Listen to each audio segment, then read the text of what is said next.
ارم اپنے غریب ماں باپ کا اکلوتا بیٹا تھا۔ ماں باپ کا خواب تھا کہ ارم کو پڑھائیں، وہ بہت آگے جائے، مگر ارم پڑھائی میں نہ چل سکا۔ اسے اسکول سے خارج کر دیا گیا، جس پر اس کی ماں بیمار ہو کر بستر پر لگ گئی۔ ارم کے باپ نے اسے مار مار کر گھر سے نکال دیا کہ تم نکمے ہو۔ ارم گھر سے دور چلا گیا اور ادھر ادھر روزگار کے لیے ہاتھ پاؤں مارنے لگا، مگر اس کے ساتھ ہر طرف سے دھوکا ہوتا۔ اس نے ہمت نہ ہاری، اپنی پڑھائی بھی جاری رکھی اور کاروبار میں بھی دلچسپی لینے لگا اور چھپ چھپ کر ماں باپ کی مدد کرنے لگا۔ اس کے ماں باپ حیران تھے کہ آخر کون ہماری مدد کر رہا ہے۔ ایک دن ارم خود ان کے سامنے آیا۔ آج وہ کامیاب انسان تھا۔ رو رو کر ماں باپ کے گلے لگ گیا اور راشد اور ہینا کو بھی اس پر فخر ہونے لگا۔ راشد اپنے بیٹے ارم کے ساتھ ہسپتال کے بستر کے قریب بیٹھا تھا۔ بستر پر اس کی بیوی ہینا زندگی اور موت کی کشمکش میں مبتلا تھی۔ ہینا کی سانسیں اتنی ہلکی تھیں کہ ان کی موجودگی کا پتہ صرف دل کی مشین سے چل رہا تھا۔ ارم کی آنکھوں میں آنسو تھے۔ اپنے باپ کے قریب بیٹھا خاموشی سے اپنی ماں کی طرف دیکھ رہا تھا۔ اس کی آنکھوں میں خوف اور بے بسی تھی، اکھڑے اکھڑے سانس لے رہی تھی۔ ارم کی آنکھوں سے آنسو بہہ رہے تھے، جبکہ راشد کی آنکھوں میں غصہ اور مایوسی واضح تھی، اور اس کا غصہ بھی بجا تھا، کیونکہ اس نے اپنی ساری زندگی جتنی محنت اور مشقت کی تھی وہ ساری اپنے بیٹے کی پڑھائی پر خرچ کر دی تھی۔ وقت سے پہلے بال سفید ہو گئے تھے۔ ارم شہر کے نامور اسکول میں پڑھنے جاتا تھا، جس کی فیس راشد کی آدھی تنخواہ کے برابر تھی۔ اس کے اسکول کی فیس بھر بھر کر اب وہ بالکل خالی ہو چکا تھا۔ وقت سے پہلے چہرے پر جھریاں پڑنے لگی تھیں، یہاں تک کہ اب اس کے پاس اس کی بیوی کے علاج تک کے لیے پیسے نہ تھے۔ اس کی بیوی، جو اس کی دل کا سکون تھی، ایک بہت ہی بڑی بیماری سے لڑ رہی تھی۔ راشد کا دل اندر سے ٹوٹا ہوا تھا، مگر اس نے کبھی بھی اپنی بیوی کے سامنے اپنی بے بسی کا اظہار نہیں کیا۔ ہینا ہمیشہ چاہتی تھی کہ ارم بڑا ہو کر ایک بڑا افسر بنے، مگر ارم کی پڑھائی میں دلچسپی نہ ہونے کی وجہ سے وہ ہمیشہ اسکول میں ناکام رہا۔ ہر سال امتحانات میں فیل ہونا اس کی زندگی کا معمول بن چکا تھا، اور اس کے اساتذہ تک اس سے تنگ آ چکے تھے۔ راشد صاحب سوچنے لگے کہ پڑھائی کے نام پر وہ اپنے باپ سے نئی نئی فرمائشیں کرتا تھا کہ اسے ٹچ موبائل چاہیے۔ آج کل موبائل کے بنا پڑھائی نہیں ہوتی۔ کمبائنڈ اسٹڈی کے بہانے دوستوں کے پاس چلا جاتا، رات رات بھر دوستوں میں گپیں مارتا۔ اتنا احساس تک نہیں تھا، باپ نے 1 سال سے پاؤں میں پہننے کے لیے چپل نہیں خریدی، ماں نے کبھی عید پر بھی کبھی نئے کپڑے نہیں پہنے، اور آج جس برے طریقے سے وہ بورڈ میں فیل ہوا تھا، ماں کے سارے خواب چکنا چور ہو کر رہ گئے تھے۔ ہاسپٹل میں ہی ارشد نے ارم کو ڈانٹنا شروع کر دیا۔ ارم، تمہیں کچھ شرم نہیں آتی؟ راشد نے سخت لہجے میں کہا۔ تمہاری ماں کی زندگی کا ایک ہی خواب تھا کہ تم کامیاب ہو جاؤ، اور تم ہر بار فیل ہو جاتے ہو۔ ارم خاموش رہا۔ اس کے پاس کوئی جواب نہیں تھا۔ وہ جانتا تھا کہ اس نے اپنے والدین کی امیدوں پر پانی پھیر دیا تھا، مگر وہ خود بھی نہیں جانتا تھا کہ اس سے کہاں غلطی ہو رہی ہے۔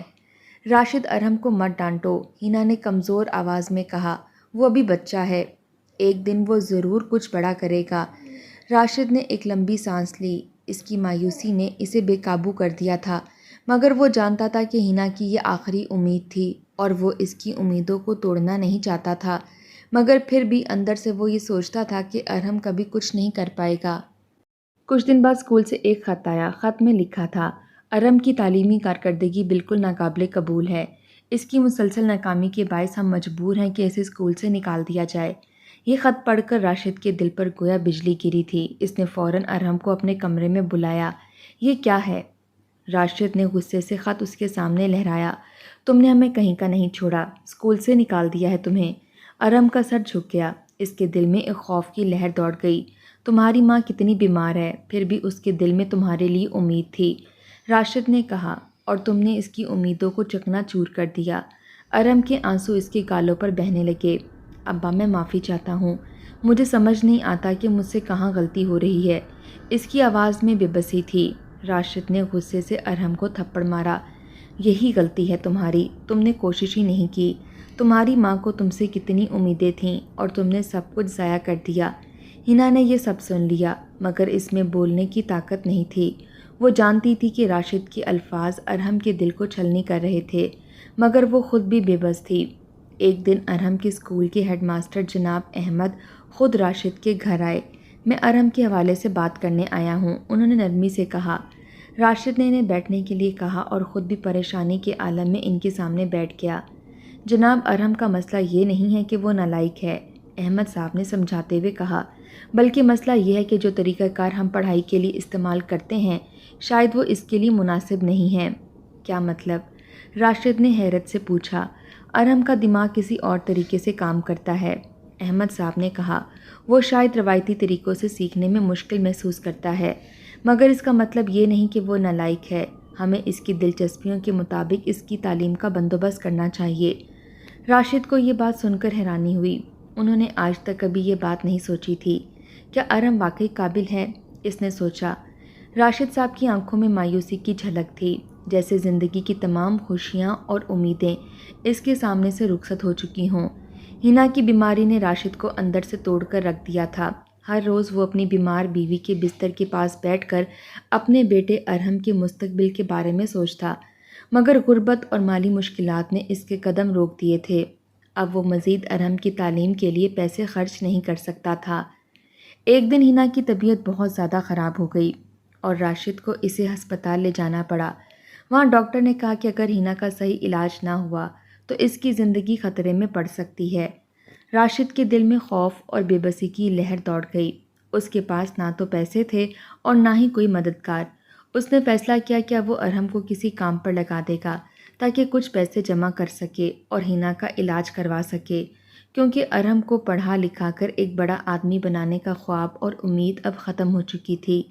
ارحم کو ورک شاپ پر لے جانے کا فیصلہ ایک مشکل قدم تھا، مگر راشد کے پاس اور کوئی راستہ نہیں تھا۔ اس نے ورک شاپ کے مالک حاجی صاحب سے منت سماجت کی کہ وہ ارحم کو وہاں پر کام پر رکھ لیں۔ حاجی صاحب نے ارشد سے کہا کہ یہ تو اس کے پڑھنے لکھنے کی عمر ہے، آپ اس عمر میں اس پر کام کا بوجھ کیوں ڈال رہے ہیں؟ راشد نے ناگواری سے کہا کہ میرا بیٹا بےحد نالائق ہے، مگر اسے کام سکھا دیں، ہمیں پیسوں کی اشد ضرورت ہے۔ راشد نے عاجزی سے کہا۔ حاجی صاحب نے ارحم کو ایک موقع دینے کا فیصلہ کیا اور اسے کام سکھانے کی ذمہ داری لے لی۔ ارحم نے پہلے 2 دن بڑی دلچسپی سے کام کیا، اسے نئے ماحول میں کچھ نیا سیکھنے کا شوق تھا، مگر جیسے ہی کام مشکل ہونا شروع ہوا اس کی دلچسپی کم ہونے لگی۔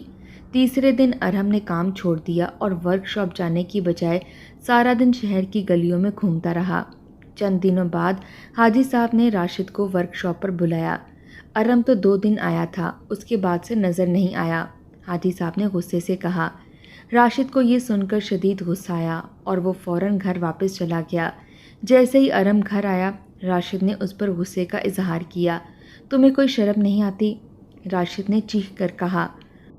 ہماری اپنی اتنی مشکلات ہیں، تمہاری ماں زندگی اور موت کے درمیان جھول رہی ہے اور تمہیں کھیلنے سے فرصت نہیں۔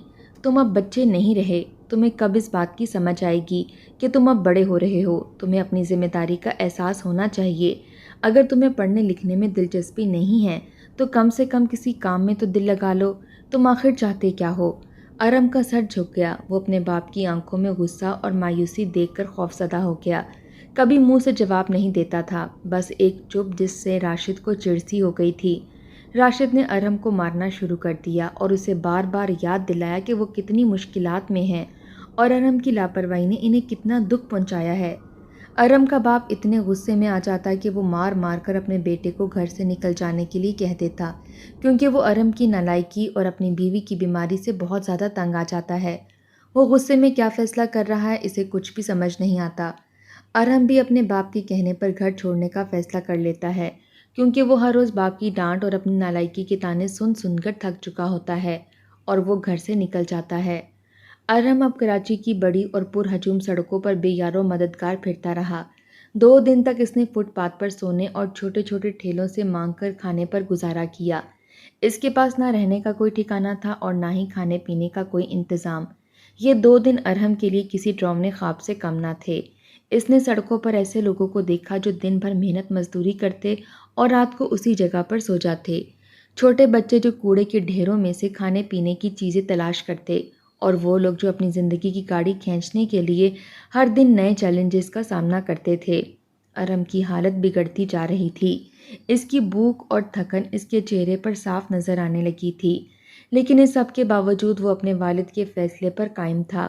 وہ اپنے والد کے غصے اور اپنی ماں کی بے بسی کے خیالات سے بچنے کے لیے دور جانا چاہتا تھا، لیکن کراچی کی بڑی سڑکوں نے اسے مزید الجھا دیا۔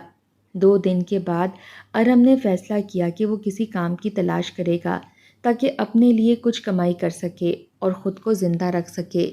اس کے دل میں یہ خیال آیا کہ شاید وہ اپنی ماں کے علاج کے لیے کچھ پیسے بھیج سکے گا۔ یہ خیال اس کے لیے ایک نئی امید کا دروازہ کھولتا تھا، مگر وہ جانتا تھا کہ اس کے لیے اسے بہت محنت کرنی پڑے گی۔ ارم نے شہر کے مختلف علاقوں میں گھومنا شروع کیا۔ وہ ہر دکان اور ہر ورک شاپ کے دروازے پر جا کر کام کی تلاش کرتا، لیکن ہر جگہ سے اسے مایوسی ہی ملی۔ ہمارے پاس پہلے سے کام کرنے والے لوگ ہیں، ہمیں مزید مزدور کی ضرورت نہیں ہے۔ یہ الفاظ سن کر ارم کا دل مزید ڈوب جاتا۔ پھر ایک دن ارم کو ایک چھوٹے ہوٹل میں ویٹر کی نوکری مل گئی۔ ہوٹل کا مالک جو ایک نرم دل کا شخص تھا، اس نے ارم کی حالت دیکھ کر اسے ایک موقع دیا۔ بیٹا، یہاں کام آسان نہیں ہے، مگر اگر تم محنت کرو گے تو شاید تمہارے لیے کچھ بہتر ہو جائے، مالک نے ارم کو نرمی سے کہا۔ ارم نے ہوٹل میں کام کرنا شروع کر دیا۔ وہ صبح سے رات تک میزوں پر کھانے کے برتن لے کر جاتا، برتن دھوتا اور ہوٹل کی صفائی کا کام کرتا۔ یہ سب کام اس کے لیے نئے تھے، مگر اس نے دل و جان سے کام کیا۔ ہر دن وہ اپنی تھکن کے باوجود کام پر واپس جاتا، کیونکہ وہ جانتا تھا کہ اس کے پاس کوئی دوسرا راستہ نہیں ہے۔ ارم کی یہ نئی زندگی ایک امتحان تھی۔ وہ اپنے والد کے غصے اور اپنی ماں کی بیماری کے بوجھ تلے سے دب کر نکل آیا تھا، مگر اب وہ اپنی زندگی کی سب سے بڑی حقیقت کا سامنا کر رہا تھا۔ زندگی کا یہ کڑوا سچ ارم کو سکھا رہا تھا کہ کامیابی اور خوشی کے لیے محنت اور صبر کا دامن تھامنا ضروری ہے۔ ایک دن جب ارم ہوٹل کے کام سے واپس آیا تو اسے ایک شخص نے روکا۔ بیٹا، تم یہاں کام کر رہے ہو؟ اس شخص نے پوچھا۔ ارم نے سر ہلایا اور جواب دیا، ہاں، مجھے پیسوں کی ضرورت ہے، میری ماں بیمار ہے۔ اس شخص نے ارم کو غور سے دیکھا اور کہا، کبھی تم نے سوچا ہے کہ اگر تمہیں تعلیم ملتی تو آج تم کس مقام پر ہوتے؟ یہ بات ارم کے دل میں تیر کی طرح پیوست ہو گئی۔ اس نے کبھی اس طرح نہیں سوچا تھا، لیکن اب اسے احساس ہو رہا تھا کہ اس نے اپنے والدین کے خوابوں کو کچل دیا ہے۔ اس کے دل میں ایک نئی آگ جلنے لگی، ایک ایسی آگ جو اسے دوبارہ تعلیم حاصل کرنے کی ترغیب دے رہی تھی۔ ارم نے فیصلہ کیا کہ وہ اب اپنی زندگی کو بدلنے کی کوشش کرے گا۔ وہ ہوٹل میں کام کے ساتھ ساتھ کچھ پیسے بچا کر دوبارہ تعلیم حاصل کرے گا۔ اس کے دل میں ایک نئی امید جاگ اٹھی تھی، اور وہ جانتا تھا کہ اگر وہ محنت کرے گا تو زندگی میں کچھ نہ کچھ بہتر کر پائے گا۔ ارم کو کراچی میں کئی سال گزر چکے تھے۔ وہ بچپن کے دنوں کو پیچھے چھوڑ آیا تھا اور اب وہ جوان ہو چکا تھا۔ ان سالوں میں ارم نے بہت کچھ دیکھا، سیکھا اور برداشت کیا۔ ابتدا میں جب وہ کراچی آیا تو اس نے ایک ہوٹل میں کام کیا تھا، لیکن جیسے جیسے وقت گزرتا گیا اس نے مختلف کاموں میں اپنے لیے جگہ بنائی، لیکن اس سفر میں اسے کئی بار دھوکہ بھی دیا گیا۔ ایک دن جب ارم نے ایک چھوٹی سی دکان میں کام کرنا شروع کیا تو اسے لگا کہ اب اس کی زندگی میں کچھ ٹھہراؤ آ گیا ہے۔ اس نے دکان کے مالک کے لیے دل و جان سے محنت کی، دن رات کام کیا اور مالک کے اعتماد کو جیت لیا۔ لیکن پھر ایک دن جب کاروبار میں کچھ نقصان ہوا، مالک نے تمام ذمہ داری ارم پر ڈال دی۔ تمہاری لاپرواہی کی وجہ سے ہمیں یہ نقصان ہوا ہے، اس نے ارم پر الزامات عائد کیے، حالانکہ ارم کا اس میں کوئی قصور نہیں تھا۔ مالک نے نہ صرف ارم کو کام سے نکال دیا بلکہ اس کی تمام تنخواہ بھی ضبط کر لی۔ ارم کے دل پر یہ ایک اور چوٹ تھی۔ اس نے دوبارہ اپنے قدم جمائے اور ایک نئی جگہ کام کی تلاش کی۔ ارم کو ایک دکان پر کام مل گیا۔ دکان کا مالک بہت خوش اخلاق اور مہربان تھا۔ اس نے ارم کو بہت عزت دی اور اسے اپنے کاروبار میں شریک کرنے کی بات کی۔ ارم نے اس پیشکش کو قبول کیا اور اپنی پوری محنت اس کاروبار میں لگا دی۔ لیکن جب کاروبار نے منافع دینا شروع کیا، مالک نے ارم کو دھوکہ دے کر اسے کاروبار سے نکال دیا۔ ارم کو ایک بار پھر سے اپنے ساتھ ہوئی دھوکے دہی کا سامنا کرنا پڑا کہ شریف انسان کو لوگ دھوکہ دے دیتے ہیں۔ ان تمام واقعات کے باوجود ارم نے ہمت نہیں ہاری۔ اس نے اپنے دل میں ایک بات بٹھا لی کہ زندگی میں کامیابی کے لیے صبر اور محنت دونوں ضروری ہیں اور کبھی بھی مشکلات کے آگے ہار نہیں ماننی چاہیے۔ لیکن یہ دھوکے اسے مزید مضبوط بنا رہے تھے۔ جیسے جیسے وقت گزرتا گیا وہ مزید تجربہ کار اور سمجھدار ہو گیا اور پیسے بھی کمانے لگا۔ اب اس کے پاس کافی پیسے موجود تھے۔ ایک دن جب ارم ہسپتال میں ایک کام کے سلسلے میں گیا تھا، اس کی نظر ایک بوڑھے شخص پر پڑی جو بہت پریشان نظر آ رہا تھا۔ وہ شخص کو غور سے دیکھنے لگا۔ یہ اس کا اپنا باپ تھا، راشد صاحب، وہ شخص جس نے بچپن میں ارحم کو گھر سے نکال دیا تھا، آج ہسپتال میں اپنی بیمار بیوی کے علاج کے لیے پریشان کھڑا تھا۔ ارحم کے دل میں مختلف جذبات امڈ آئے۔ وہ اپنے باپ کے قریب جانا چاہتا تھا، مگر ماضی کی تلخ یادیں اسے روک رہی تھیں۔ وہ ایک فاصلے سے اپنے والد کو دیکھنے لگا۔ اس کے والد ایک ڈاکٹر سے بات کر رہے تھے اور ڈاکٹر نے انہیں بتایا کہ آپریشن کے لیے بہت زیادہ پیسے درکار ہوں گے۔ راشد صاحب کے چہرے پر بے بسی اور پریشانی کی لکیریں اور گہری ہو گئیں۔ ارحم کے دل میں اپنے والد کے لیے ہمدردی جاگی۔ وہ جانتا تھا کہ اس کے والد کے پاس اتنے پیسے نہیں ہیں کہ وہ اپنی بیوی کا علاج کروا سکیں۔ ارحم کے دل میں ایک نئی کشمکش شروع ہو گئی۔ ایک طرف وہ اپنے والد کی مدد کرنا چاہتا تھا اور دوسری طرف وہ فی الحال اپنے باپ کے سامنے آنا بھی نہیں چاہتا تھا۔ وہ نہیں چاہتا تھا کہ اس کے باپ کو اس بات کا علم ہو کہ اس کی مدد ارحم کر رہا ہے۔ پھر ارحم نے دل میں ایک فیصلہ کیا۔ وہ خاموشی سے ہسپتال کے اکاؤنٹ سیکشن میں گیا اور وہاں اپنی ماں کے علاج کے لیے درکار پیسوں کا بندوبست کیا۔ وہ نہیں چاہتا تھا کہ اس کے والد کو معلوم ہو کہ یہ مدد اس نے کی ہے۔ اس نے خاموشی سے اپنی ماں کے علاج کا خرچہ اٹھا لیا اور ہسپتال سے چلا گیا۔ ارحم کے دل میں ایک عجیب سی تسکین تھی، لیکن ساتھ ہی وہ اس کشمکش میں مبتلا تھا کہ کیا اس نے صحیح فیصلہ کیا ہے؟ کیا وہ اپنے والد کو معاف کر سکتا ہے؟ کیا وہ اپنے والد کے سامنے آ کر انہیں بتا سکتا ہے کہ وہ ان کا بیٹا ہے؟ ارحم کی زندگی میں ایک نیا مرحلہ شروع ہو چکا تھا۔ اس نے اپنی محنت اور عزم سے کاروبار شروع کیا اور جلد ہی وہ کاروبار میں کامیابی حاصل کرنے لگا۔ اس نے چھوٹے کاروبار سے آغاز کیا اور وقت کے ساتھ اس نے اپنے کاروبار کو بڑے پیمانے پر وسعت دی۔ ارحم کی کاروباری ذہانت اور محنت نے اسے ایک کامیاب تاجر بنا دیا اور وہ شہر میں معروف ہونے لگا۔ اس دوران ارحم اپنے والدین کی خفیہ مدد کرتا رہا۔ ہر مہینے وہ اپنے والدین کے ہسپتال کے بلز اور دیگر ضروریات کا خیال رکھتا، لیکن اپنی شناخت چھپائے رکھتا۔ اس نے مختلف طریقوں سے ان کی مدد کی، جیسے کہ ہسپتال کے اکاؤنٹ میں پیسے جمع کرنا، خوراک اور دیگر اشیاء فراہم کرنا اور کبھی کبھار انہیں خفیہ طور پر مالی مدد فراہم کرنا۔ راشد صاحب اور ان کی بیوی جب اپنے ہسپتال کے بلز اور مدد کی اشیاء دیکھتے تو حیران رہ جاتے۔ راشد صاحب اکثر اپنی بیوی سے بات کرتے ہوئے کہتے، بیگم، یہ عجیب بات ہے، ہمیں نہ جانے کیسے اتنی مدد مل رہی ہے اور یہ سب کیسے ہو رہا ہے۔ ہماری مدد کرنے والا شخص کون ہے؟ ہمیں کچھ پتہ نہیں چل رہا۔ راشد صاحب کی بیوی، جو اپنی بیماری کی وجہ سے زیادہ بات نہیں کر سکتی تھیں، اپنی حالت میں تبدیلی محسوس کر رہی تھیں اور اس انسان کو بہت ساری دعائیں دے رہی تھیں جو اس کی حالت میں بہتری کا ذمہ دار تھا۔ اللہ کا شکر ہے کہ ہمیں اتنی مدد مل رہی ہے، شاید اللہ ہمیں آزمائش میں ڈال رہا تھا۔ دوسری طرف ارحم اپنے والدین کی حالت دیکھ کر اپنی کامیابی کا مزہ دگنا محسوس کرتا تھا۔ وہ اپنے والدین کی مدد کرنے سے نہ صرف ان کی زندگیوں کو بہتر بنا رہا تھا بلکہ خود بھی ایک نئی روحانی سکون حاصل کر رہا تھا۔ لیکن ارحم کے دل میں یہ بات چھپی ہوئی تھی کہ یہ مدد وہ خود کر رہا ہے۔ اس نے اپنے والدین کی مدد کرنے کا فیصلہ کیا تھا کہ وہ ان کی مشکلات کو کم کرے، لیکن کبھی بھی اپنی شناخت ظاہر نہیں کرے گا۔ یہ سب کچھ ارحم کے دل میں ایک گہرے راز کی طور پر چھپا ہوا تھا۔ اس نے اپنے والدین کی مدد کر کے نہ صرف ان کی زندگی میں تبدیلی لانے کی کوشش کی بلکہ اپنی زندگی کو بھی بہتر بنانے کی کوشش کی تھی۔ اس کے دل میں اب بھی ایک چھپی ہوئی محبت اور دکھ تھا اور اس نے اپنے والدین کے لیے جو کچھ کیا اس کی قیمت وہ خود جانتا تھا۔ راشد صاحب اور ان کی بیوی ارحم کی خفیہ مدد کی حیرت میں تھے اور کبھی کبھار اس مدد کے بارے میں سوچتے رہتے۔ ان کی گفتگو اور خیالات میں ارحم کا کوئی نام نہیں تھا، لیکن ارحم کی خفیہ محبت اور مدد نے ان کی زندگیوں میں ایک نئی روشنی بھر دی تھی۔ ایک دن راشد صاحب کی بیوی کی طبیعت اچانک بگڑنے لگی۔ وہ کافی پریشان ہو گیا۔ وہ جلدی جلدی میں اپنی بیوی کو ہسپتال لے گیا۔ راشد صاحب نے ایک نئے ڈاکٹر سے مشاورت کی۔ اس ڈاکٹر نے انہیں بتایا کہ علاج کی کچھ مزید ضرورت ہے اور یہ کہ انہیں چند دنوں تک ہسپتال میں رہنا ہوگا۔ راشد صاحب کی پریشانی بڑھ گئی کیونکہ وہ جانتے تھے کہ ان کے پاس مزید پیسے نہیں ہیں۔ جب راشد صاحب ڈاکٹر کے ساتھ بات کر رہے تھے، ارحم ہسپتال کے کوریڈور میں داخل ہوا۔ اس کے ہاتھ میں کچھ کاغذات تھے۔ وہ اپنے کاروباری معاملات کے سلسلے میں ہسپتال آیا تھا۔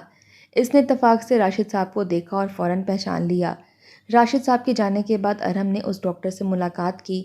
ان سے یہ جاننے کی کوشش کی کہ راشد صاحب ہسپتال کیوں آئے ہیں، ان کو ایسی کیا ضرورت پیش آ گئی۔ ڈاکٹر نے ارحم کو ساری حقیقت سے آگاہ کیا کہ راشد صاحب کی بیوی ایک بہت ہی بری بیماری میں مبتلا ہو چکی ہیں۔ ان کو مزید علاج کی سخت ضرورت ہے۔ اگر ان کا علاج اب فوری طور پر نہ ہو سکا تو شاید ان کی جان بھی جا سکتی ہے۔ یہ خبر سن کر ارحم بہت غمگین ہو گیا۔ کیونکہ وہ اپنی ماں سے بے انتہا محبت کرتا تھا۔ اتنے سالوں کے بعد اس کو ماں باپ پھر سے نظر آئے تھے۔ اب وہ نہیں چاہتا تھا کہ وہ انہیں اپنی نظروں سے دور کرے، وہ انہیں کسی صورت کھونا نہیں چاہتا تھا۔ ارحم نے ڈاکٹر کو کہا کہ آپ پیسوں کی کوئی فکر مت کریں، جتنی رقم آپ کو چاہیے وہ ساری رقم میں دوں گا، مگر ان کو کوئی تکلیف نہیں پہنچنی چاہیے، ان کا خاص سے خاص خیال رکھا جائے۔ ڈاکٹر نے بھی ارحم کو مطمئن کیا کہ ان کو کسی قسم کی تکلیف یہاں نہیں پہنچے گی اور ان کا خاص علاج کیا جائے گا۔ ڈاکٹر کے پاس دوبارہ آتے ہوئے راشد صاحب ارحم کی بات سن لیتے ہیں اور فوراً ارحم کو پہچان لیتے ہیں اور ارحم کو دیکھ کر راشد سے رہا نہیں جاتا۔ سالوں بچھڑا ہوا بیٹا ان کو اچانک کیسے مل گیا، اس کو اپنی نظروں پر یقین نہیں آیا اور وہ ارحم سے پوچھنے لگتا ہے، کیا تم ارحم ہو؟ ارحم نے سر جھکاتے ہوئے کہا، جی ابو، میں ارحم ہوں۔ راشد صاحب کی آنکھوں میں اشک بھر آئے۔ تم یہاں کیسے آئے؟ پہلے راشد صاحب نے سوال کیا اور پھر بولا، کیا تم ہی تھے جو ہماری اتنی مدد کر رہے تھے؟ اور ارحم نے دھیمے سے سر ہلایا اور ہاں میں جواب دیا۔ راشد صاحب کی آنکھوں سے بے اختیار آنسو نکلنے لگے اور انہوں نے اپنے بیٹے کو اپنے لختے جگر کو گلے سے لگا لیا اور کہنے لگے، بیٹا مجھے معاف کر دو، میں نے تمہیں نکما اور نالائق سمجھ کر گھر سے نکال دیا تھا اور آج تم نے اپنا فرض پورا کر کے دکھایا۔ راشد صاحب کی بیوی جو نازک حالت میں تھی، اس نے ارحم کو دیکھا اور ان کی آنکھوں میں بھی جذبات کا سیلاب تھا۔ اس وقت راشد صاحب اور ان کی بیوی نے ارحم کو گلے لگایا اور بے اختیار رونے لگے۔ ارحم، ہمیں معاف کر دو، ہم نے تمہیں سمجھنے میں غلطی کی۔ راشد صاحب نے روتے ہوئے کہا، ہم نے کبھی نہیں سوچا تھا کہ تم اچانک کیوں واپس آ کر ہماری اتنی بڑی مدد کرو گے۔ ارحم نے انہیں آرام سے گلے لگایا اور کہا، ابا اماں، میں نے سب کچھ صرف آپ کے لیے کیا، میں نے آپ کو کبھی بھلایا نہیں، بلکہ میں چاہتا تھا کہ آپ خوش رہیں۔ اس دن کے بعد راشد صاحب اور ان کی بیوی نے ارحم کی کامیابی کی کہانی سنی اور دل سے ان کی مدد کا شکریہ ادا کیا۔ وہ جان گئے کہ ان کا بیٹا ان کی سب سے بڑی دولت ہے، جس نے ان کی زندگیوں کو نئی روشنی دی تھی۔ ارحم نے اپنے والدین کو اپنے کراچی والے گھر لے جانے کا فیصلہ کیا۔ وہ اب ایک کامیاب تاجر تھا اور اس نے اپنے والدین کو اپنے گھر میں خوش آمدید کہا۔ گھر میں داخل ہوتے ہی راشد صاحب اور ان کی بیوی نے دیکھا کہ ارحم نے ان کے لیے ہر چیز کا خیال رکھا ہے۔